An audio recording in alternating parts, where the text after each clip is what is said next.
Bonjour à toutes et à tous, Tonton Malthus est revenu, vidéo numéro 7.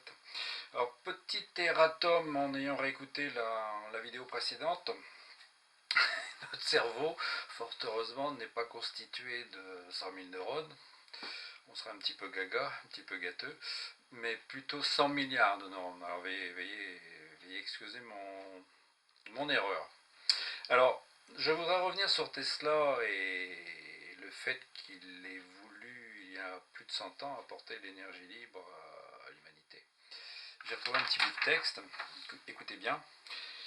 Tesla publie le 30 septembre 1894 un article dans lequel il expose sa théorie de la lumière, de la matière, de l'éther et de l'univers et affirme que 90% de l'énergie des lumières électriques est gaspillée, ce qui est vrai. J'espère vivre assez longtemps, disait-il, pour être capable de poser une machine au milieu de cette pièce et la faire tourner par la seule énergie du milieu environnant. Imaginez un monde où il y a un peu plus de 100 ans, nos arrière-grands-parents aient eu accès à une énergie libre, à profusion et surtout gratuite. Nos vies auraient été complètement changées. Mais changées dans le sens positif, c'est-à-dire que je suis en train de vous parler d'un paradigme où nos grands-parents n'auraient pas eu besoin de travailler, si ce n'est pour eux une énergie à profusion qui aurait pu permettre de créer des serres, faire pousser des légumes, et surtout avoir une énergie propre. Réfléchissez, le but de ces vidéos, c'est ce fameux réchauffement climatique où on nous accuse de polluer, alors que ce sont toujours les mêmes qui se sont évertués à nous faire payer des énergies sales pour s'enrichir sur notre dos et qui maintenant veulent nous faire endosser le manteau du vilain pollueur qui doit payer les conséquences de ces vilains actes. À ce propos, j'ai retrouvé un petit bout de texte, ça ne dure pas longtemps, de c'est mon deuxième bouquin, paru en 73, La Promesse, et dans lequel je parle des débuts des voitures. Écoutez bien, c'est très intéressant. Pages 53 et 54. Voici à titre d'exemple d'orientation autoritaire donnée à nos vies, une petite histoire. Il y a un peu plus de 100 ans, l'automobile faisait ses débuts en France et les constructeurs ne savaient pas encore quel carburant convenait exactement aux véhicules motorisés. Aussi, dès 1903, une course fut-elle organisée sous le nom de circuit des carburants. Ce circuit réunissait des automobiles utilisant les unes l'essence de pétrole et les autres l'alcool. Le jury était présidé par le marquis de Dion et comprenait diverses personnalités dont M. Chay, alors quelque chose comme secrétaire général de l'association du pétrole. L'ambiance était excellente et les spectateurs, peu nombreux, se passionnaient pour la compétition des voitures. Une automobile de la marque de Dietrich triompha facilement avec plusieurs kilomètres d'avance. Cette voiture avait un moteur qui, écoutez bien, utilisait exclusivement l'alcool pour carburant. Monsieur de Dion-Bouton applaudit à tout rompre à la victoire de la de Dietrich. Monsieur Chay fronça les sourcils. Alors Monsieur de Dion se troubla et se tut. Monsieur Chay fit un signe et, docile, le marquis vint aux ordres de Monsieur Chay. La de Dietrich connaissait une heure de gloire inouïe. C'est alors que Blême, Monsieur de Dion, déclara disqualifié par lui, président du jury, lui, marquis de Dion, la dite Dietrich. L'alcool employé dans le moteur n'étant pas un produit homogène. Il y eut un moment d'étonnement et de stupeur. Monsieur le marquis de Dion courba la tête. Monsieur Chay était rayonnant. Depuis, au salon de l'automobile, le marquis de Dion a avoué qu'il était au vif regret de s'être laissé influencer par Monsieur Chay, l'homme des pétroliers. J'étais obligé d'en passer par là, déclarait le marquis de Dion. Monsieur Chay commandite de 10 millions la société de Dion-Bouton. Or, Monsieur Chay plaidait la cause de l'essence au nom des pétroliers et menaçait de retirer ses fonds de mon affaire si je déclarais valable la course fournie par la Dietrich. Il faut reconnaître aux pétroliers une politique à longue échéance. Ce trucage de 1903 allait avoir des conséquences extraordinaires avec le développement dans le monde entier des moteurs à carburant liquide.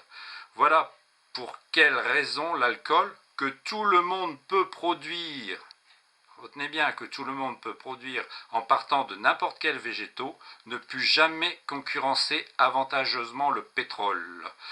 Comme dans d'autres domaines, nous sommes l'enjeu de batailles secrètes des pétroliers, lesquels impliquent des fonds secrets considérables nécessaires aux achats de complicité et de conscience. Quoi de mieux qu'une bonne fondation pour y faire transiter puis fructifier des fonds qui serviront ensuite à acheter scientifiques, politiciens, journalistes, etc. C'est tout ce que je m'évertue à vous expliquer depuis cette vidéo. Donc vous voyez, imaginez ce monde où nos ancêtres, nos arrière-grands-parents aient eu cette fameuse énergie gratuite. Ça aurait été un monde vraiment un petit paradis sur Terre. Mais ce petit paradis sur Terre, nous n'y avons pas eu droit, simplement parce qu'on nous a disqualifiés et simplement parce qu'on nous a emmenés sur de mauvaises pistes.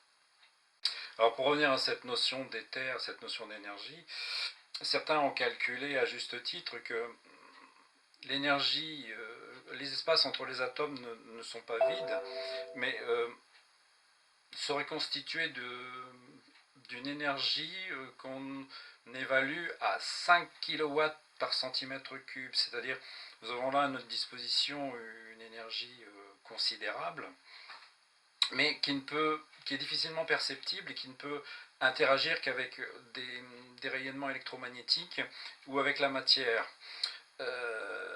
Depuis le milieu des années 50, grâce à nos satellites, on s'est rendu compte que notre Soleil faisait beaucoup de siennes. Il a une activité propre. Il tourne sur lui-même. Il est animé par moments de certaines protubérances. Et je voudrais vous parler de certaines choses qui jouent un rôle important. Ce sont les taches, les taches noires sur le Soleil.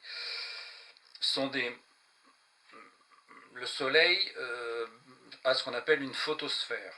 Sur cette photosphère, par moments, se créent des taches sombres, qu'on appelle les taches solaires, qui peuvent avoir plusieurs centaines ou plusieurs centaines de milliers de centaines de profondeur. Ce sont des alvéoles dans lesquelles la Terre rentrerait facilement dans certaines.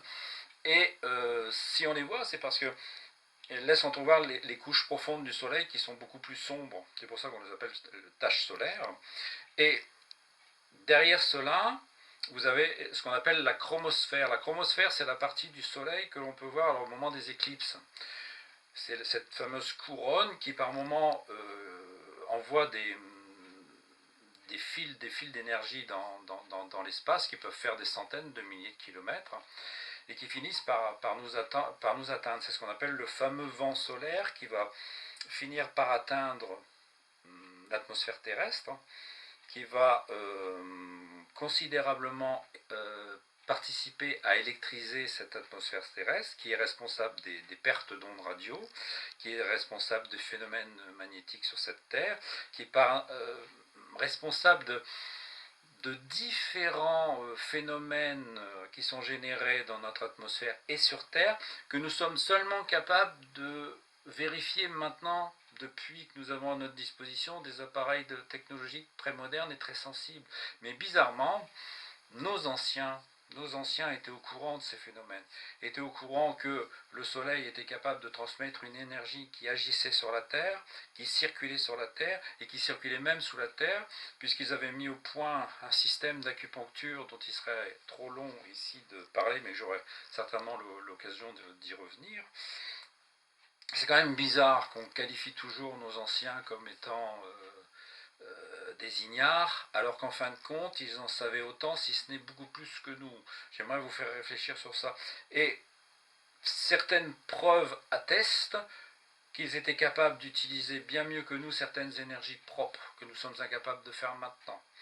C'est pour ça que je peux paraître quelquefois m'étendre sur certains sujets, je vais m'étendre longtemps sur le soleil parce que le phénomène solaire, les phénomènes qu'il procure sur la Terre, c'est un petit peu comme un artiste qui jouerait de la harpe. Le fait de provoquer des phénomènes, il faut savoir qu'est-ce qui provoque ces phénomènes. Certes, le soleil est le responsable, mais ce qu'il faut bien que vous compreniez, et ça je vais m'étendre dans la prochaine vidéo, il y a souvent quelque chose qui joue le rôle de curseur. Vous avez tous, les plus anciens, eu chez vous des lampes à halogène, vous avez ce gros curseur qui fait que vous augmentez ou vous diminuez l'intensité.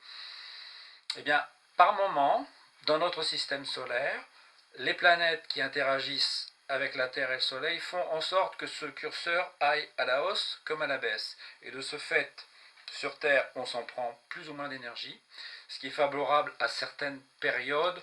Ça influe sur les saisons, ça influe bien entendu sur le climat. Là où le CO2 n'a aucune importance dans le réchauffement climatique, là nous sommes au cœur du problème, à savoir que le Soleil est lui seul capable de provoquer réchauffement ou refroidissement sur cette planète par des intermédiaires qui sont les planètes du système solaire qui vont agir sur ce fameux curseur énergétique à la hausse comme à la baisse.